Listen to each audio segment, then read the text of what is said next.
Hey, it's Jess. And Ben. And today we're checking out the historic Wharves and Piers of Santa Cruz County. So come on, let's cruise. Join us for our Heritage Tourism series celebrating the rich cultural, historic, and natural history that shaped Santa Cruz County into the diverse community it is today. We'll be taking you on a journey to explore the places, artifacts, and ancestry which represent the stories of the people of Santa Cruz County's past.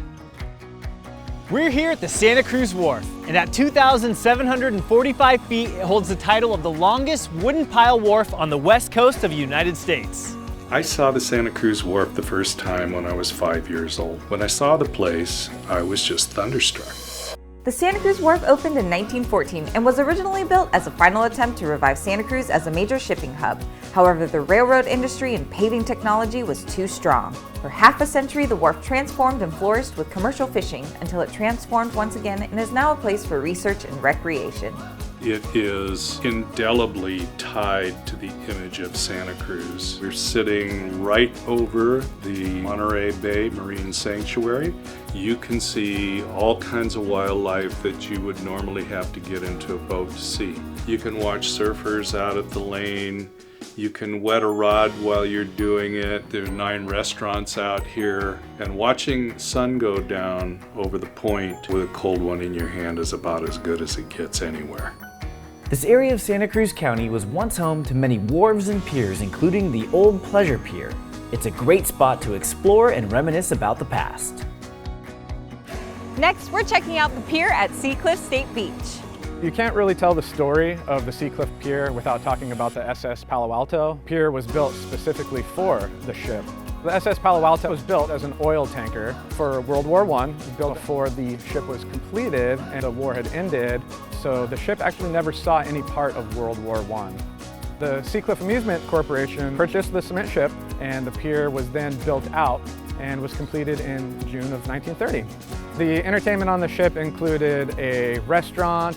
They had a ballroom for music and dancing. They actually had a swimming pool. There was an arcade for games and gambling. Unfortunately, after 2 years of business, the Seacliff Amusement Corporation went bankrupt during the Great Depression, and that same winter, storms battered the ship's hull. The SS Palo Alto has gone from an oil tanker to an entertainment ship to a fishing pier and has really struggled to find its intended purpose and has had to adapt multiple times throughout the years. And I think now it has finally found its resting place as an artificial reef. So the pier is open to the public for anyone who wants to get out there and get a closer look at the SS Palo Alto. And the Seacliff Visitor Center and also the Aptos History Museum periodically offer walking tours if you want a little bit more history of the surrounding area. Next up is the Capitola Wharf. The Capitola Wharf was built in 1857. Originally it was for shipping. Then by the 1890s, early 1900s, it was used by local fishermen. There was an Italian fishing village right nearby, and they would launch their fishing boats from the wharf. Gradually, in the late 1800s, early 1900s, on up to the present, tourism also became more and more important. And today it is primarily used for recreational purposes. Here in Capitola, there's the opportunity to really experience the town's history firsthand.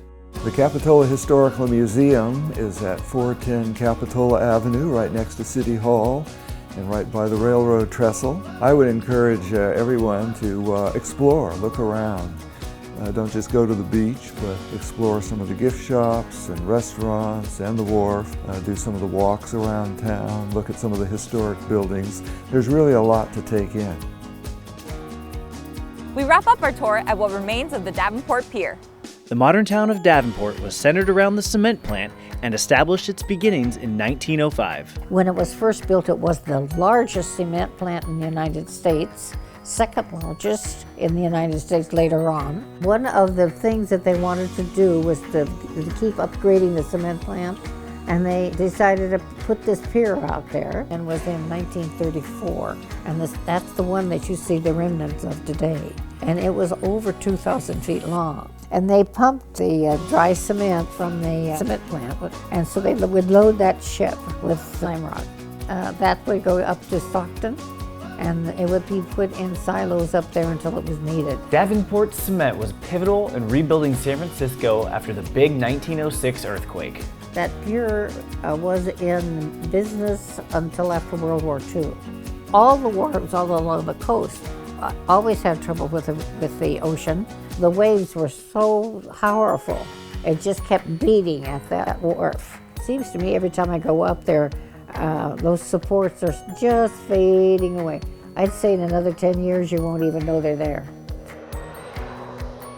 History will only remain alive if we have the experiences and tell the stories. I think when things become tangible to people, when it's something that they can feel and touch, you get closer to the things that you need to preserve. It's fascinating to think about how the wharves and piers of Santa Cruz County have transformed and adapted into the wonderful places we know and love today. It's yet another reminder of how the people of the past have shaped the community of the present. For more information on heritage tourism, be sure to check out visitsantacruz.org, and remember to follow Visit Santa Cruz on Facebook, Instagram, and Twitter.